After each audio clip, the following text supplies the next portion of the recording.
All right, from the studios in Fairfax City, we are very grateful that Tamás Kátai accepted our invitation to our show. Tamás, welcome to my humble podcast. Hello, thank you for having me. No problem. Tamás, let's go back to the beginning of your life. How did you start in music and to begin with? Were you born like in a musical family? No, there was no one playing music in the family at all. I think it was just accidental. I was playing a lot with computer games in the beginning, and I really started liking the music, the soundtracks, and then I started to do something like that because I realized that on the home computer, the personal computers, there was a possibility to create some music. So I tried to do it myself, and I think that's all how it started. I got you. And were you in any band in high school? No, I was by myself. I had my first music project by myself. Yeah. And then I did join my first band when I was already like 20 years old. Got it. What kind of music were you listening when you were, I don't know, 15 to 18 or 19 or something? All right, I started listening to electronic music first, like Kraftwerk or Jean-Michel Jarre. Yeah, wow. This kind of stuff. And then I got acquainted with metal accidentally, I think, with a German band called Stormwitch. And there was a live recording from them, and that was the first one I heard. And then, you just listen to the local bands and then the big ones like Metallica and Iron Maiden, Slayer and stuff like that. And from that point, you know the drill. Wow, big name there. Yeah. My understanding that the band was formed by yourself and a bandmate from a previous group. I think it's called Gortz, right? Gort. It used to be a more avant-garde. Well, no, actually, metal project at the time, right? No, I joined a band called Gyr, and that was some extreme metal, and then we had a side project with the singer of Gyr and with János, who was playing the guitar, and that was called Gort. And after Gort ended, because of we had some difficulties with the rehearsal room, there was no drum kit, and we were kicked out of the rehearsal room, and the whole Gort thing just ended because of that. So with the two of us, János and me, we formed Thy Catafalque because we didn't have any drums anymore, so we had to use drum machine. So the two of us were able to start a new band. I got you. That was the time when you ended up creating the first album. I think it was 204. I don't know how to pronounce it. Tudo Idor Talats. No, actually not. That was the third. That was our third album. The first one was Sublunary Tragedies from 1999. Oh, okay. I got it. That was the first one. And the one you were talking about, Tudo Idor Talat, it was our third in 2004, yes. Yeah. And in February 2009, you were signed to another avant-garde independent record label, I think called Epidemic Records. Yes, that's right. What was the change? What was more convenient to switch to a different record label? It opened more opportunities. It was difficult. It's not about choice. You were happy to have someone dealing with your stuff. And the first two albums were actually at a label. It called Chaotic Productions, but Chaotic Productions was not a real label. It was just a guy, just like myself, and a friend of mine who was just releasing albums, just 2 or 3 or 4, and that was it. And then he left because he left for Mongolia. He was about to study Mongolian language. So he left Hungary and the label was gone. So the third album was released by myself. It was a self-release. And then after that, we were happy that we could find anyone who was releasing our stuff because, I was happy to have a new label, whatever that label would have been. So Epidemic Records just popped up and they offered us a deal. And of course, we just went with it because there was no other choice. I got you. No, it's tough at the beginning it's very difficult to find a record label who can do it, right? So you can sign for a record label, but sometimes they don't give you any money, or any support at all? So Well, we didn't get any money for that, actually. We got some CDs, and that was it. But I think still with small labels, it goes like that. And it's fine. It worked for us. We didn't need any money. We needed a nice edition, a nice CD, and some copies, so we could sell some, or we could give the copies to friends or participants, and everything was fine. So it was a good deal for us. It's a small label, but that's what they could offer, and we have no complaint. I got it. So in 2009, you created a great album, a concert album called Róka Hasa Rádió. Yeah. Which is I really like it. Feel free to elaborate of how that came together and the evolution from 1998, 2004, 2009. You guys were more mature. A lot of people came and go from different bands, right? Some people stay in a band for a long time. Other people, come and go, and it's hard to. But for us, it was not an issue at all, because it was the two of us starting the band. And at the time of Róka Hasa Rádió, it was still the two of us. And it was a studio project, so we didn't have to deal with live gigs, live shows. It was easy for us to stay together up to that point. So it was just, we were at home writing music whenever we wanted to, recording and releasing it. And that was it. So it's very simple. Yeah. You, at the time, were you interested in playing live? You like playing live or? No, we didn't play live at all until 2021. I got it, right. Okay. We didn't have any rehearsals, nothing at all. We just recorded in the studio, which means in my room, basically, and that was it. We didn't have any live shows. We didn't have anything else. Yeah, but it's something that you wanted to do, or you were happy? We didn't care. It was not an option at all. We didn't care. We just wanted to record music and not play music. I got it. So I assume that you were working full time. Yes, still you have your day job doing other stuff, right? Yeah, still up to this day is the same. Yes. All right, good for you. And then some year later, right, in 2011, you guys signed with Season of Mist. Yep. Right, and the fifth album was released called Yönnek. That's right. Yeah. Feel free to elaborate how that came together. What was the difference between going to independent record label versus Season of Mist? Because Season of Mist is a kind of well-known record label, right, with a lot of different bands, so they could offer you more support, I suppose, right? Well, of course, it was a more established label, and it was a real record label. I mean, they had distribution, and they had all the opportunities and all the capabilities to elevate the band a bit from the deep underground. And for us, it was a huge honor to get there. I mean, many of my favorite bands had been there at the roster, and it was no question when they asked us. Of course, I was very happy to sign for them, and it's still our label. So for like 13 years already, we are at Season, and we are very satisfied, I think, both of us. So yeah, it was a good opportunity for us, and we were very lucky to be picked up by Season of Mist. Yeah, I'm surprised that you didn't. At the time, you mentioned before, right? But I want to reiterate that you were not touring, right? There wasn't an opportunity, to tour at all. No, because it was two of us. There was no one else, and we didn't have such intention at all. We just, it was not in the in the to-do list. We just didn't want to do anything about playing live because we didn't have the urge to go on stage with this music. I got it.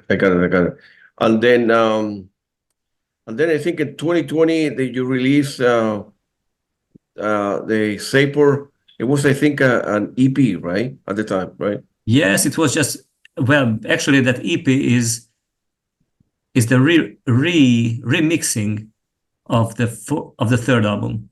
It was a remix of it. I think probably I recorded something, or I didn't record at all. It was just remixing. I think I changed the drum sound or something like that. And it was no new songs. It was some songs from our third album, Gyönyöru. And that's the story of the Sapor EP. It's just 7 songs, and it's only 40 minutes long. I got it. The later on, I think you vision to expand, beyond borders and boundaries, and that's why I think you guys formed. I will try to pronounce it. Thy Catafalque, if I pronounce it correctly. Yeah, that's the name of the band. Yeah, that's right. Yeah, Yeah, that's how you say it, more or less. Thy Catafalque. Yeah. How you pronounce it in Thy Catafalque. Okay, Thy Catafalque. That's an English expression anyway. That's right. I didn't know that. Oh. Okay, it's medieval English, but it's still English. Yeah. Okay, I got it. And so, what was the motivation to? Now you were for many years. You were a duo, no playing. I mean, not touring, but release a record, because something that you wanted to do, and then it opened an opportunity to be part of a bigger band, right? And put a lot of different members, and then I suppose began touring with that, right? Yes. Well, the thing is that I was living in Scotland for more than 10 years before that, between 2008 and 2018, and there was absolutely no one to play with. I was just recording music, and that was it. But when I got back home to Hungary in 2018, I met plenty of people, and I realized that a lot of people would love to play these songs live.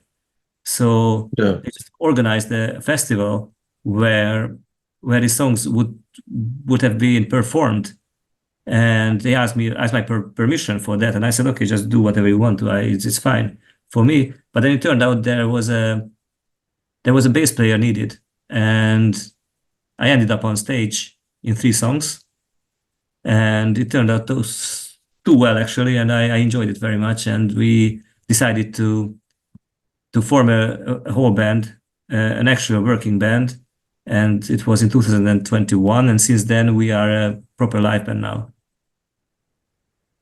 You guys recently released what could have been your 12th album, is that correct? Yes, it was 2 weeks ago. We released it 2 weeks ago. Yeah. Which I listened to it last night, and it's a very good album. Thank you very much. I see a progress, as a duo, improving, going to different record label, and I see the evolution. It's very, very good album. Thank you. Is it nowadays, with a great album and all the experience that you have, is it still hard to perform live? It's hard to get into, different festivals all over the world, in Europe primarily, or? Yeah, for us, it's a bit of a challenge because in our live band, we have 8 people on stage. Yeah. And it means that the costs are high. It's like 2 bands, basically. So the costs are high, and the festivals would not be very enthusiastic to pay the costs. I mean, for catering and the traveling and hotels, and because of this, it's for us, it's a bit rougher to get into festivals and to just book gigs. Yeah. So it's a bit harder for us, but I'm not complaining, because we did have a European tour this spring, and we did have some very nice festival appearances, and we'll have some next summer as well. Already there are some booked, so I think we're good in that department. I got you. I think the title in English of your latest album, I think, is called "What Have Been the Beautiful Dreams Are Yet to Come," or something like that, right? Yeah, something like that. Yes. And yeah, with 8 or 9 people in a band, it's hard it become very expensive, I know. The hotel, the touring, I'm aware of that. Yes. Yeah, but it's something that I suppose you need to do if the lineup is great for that kind of records. And I noticed that like over 20 different musicians appear on the latest album. Why? So several questions there. Why that many? And then how you manage, because people will live in different countries. You were swapping file back and forth, and somebody mix it and master it. Okay, so the main concept was to do everything with live instruments whenever it was possible. Yeah. So I wanted the album to sound a bit more organic and natural than the previous ones. And in order to reach it, I wanted to have all the virtual instruments changed for real instruments. And even if it's just about 5 seconds or 10 seconds, I wanted to do that. so the general sound would be warmer, and that's why there are so many instruments. And I think it's not overcooked. It's not like all the instruments of the universe are being featured at the same time. It's just occasional. They appear occasionally. So that was one reason to have so many musicians. And I think it was very easy actually because it was going through the internet, and we didn't have to, to stay in the same room, because it was an easy task for them to just play. They got the sheet music, and if they had any more ideas, they were recorded. I got them and I just edited them, and I was playing with them a bit, and that was it. So it was. I think it's easier than you think it would be now at this time and age when there's internet. Yeah, people send each other. Yeah, we send files, and I am the one who just edits everything. So you at the end, when you're done editing, are you doing the mixing, the mastering? No. Okay. Yeah. This is the first time I didn't do the mixing and the mastering myself. I had someone, Gábor Vári from Miracle Sound Szeged. That's a studio in Szeged, and it was him doing the mixing and the mastering, and well, with me, but he was the brain, and he has the professionalism and the expertise to pull out everything. And it was the first time that someone was working with the music who actually knows what he was doing, because I am not a good sound engineer. I don't have the equipment. I don't have the experience, but he has. And I think this is why the production is so much better this time than on the previous ones. I got it. On my now the album was recently finished. I would say it was released a couple of weeks ago. Mm-hmm. Is there the possibility of you touring again or coming back to play here in the United States? Well, we never played in the United States because it's such like a nightmare for European bands to go over the States because of the costs. Yeah. And the permissions. But we would love to do it one day. But yes, we do have plans for a smaller European tour for the spring. But it's spring next year. It's spring 2020. Yeah, next year, yes, of course. But no details yet. And we have some festivals booked for next year. But that's all. We plan to do something. We will see. Yeah, and I'm quite sure you are the type of guy who's always working new material. So as you release album number 12, I'm quite sure you have a hard drive of another 40 songs that. No, I have I have only one song, but it's 11 minutes long. But that's all. It's not finished yet. The vocals are missing, but other than that, it's almost done. Yeah. How you go? What's the process for you to write the music? You do lyrics first. You do the music, the harmonies. What do? Usually it's the music first. It's just I start just sitting down and playing the guitar and see if something is coming up, and if something useful or something interesting is coming up, I record it and I come back to it the next day and start to build it from there. And after I have something, I try to think about the lyrics and think about what direction the song could be, and then I try to figure out how to go. And if I have it, then I go and start to go in that direction I decided. So but it's always different, and there's no recipe for that. It had to be an adventure for me as well, because otherwise it's going to be ending up as a routine, and I need excitement. Right. And then do you kind of force yourself, go to a studio or a room where you have your guitar, your keyboard? Or I try not to force myself. After work, you always want to do something? Usually it's better if I don't force myself and it just comes whenever I need to write something, I do it. But these days, actually, I don't have so much energy and time left for this because of the live preparations and live music and gigs. And it's a lot of energy.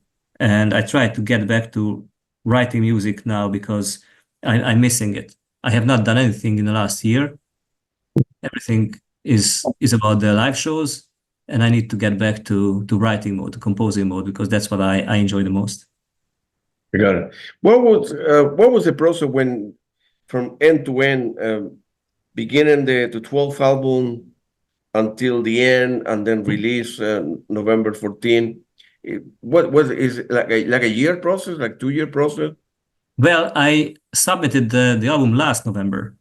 So Yeah. 1 year ago, it was already done and finished. It was a Season of Mist by that time. And before that, I think it was probably approximately 1 year. The whole process from zero to the finished product.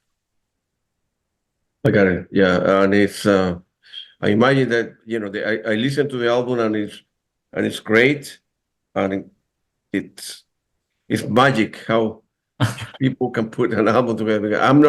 I enjoy music. I have a big music collection. I see a lot of shows here during the year in the United States, but I don't know how to play music. I don't know how to read music at all. I don't plan in learning how to play music.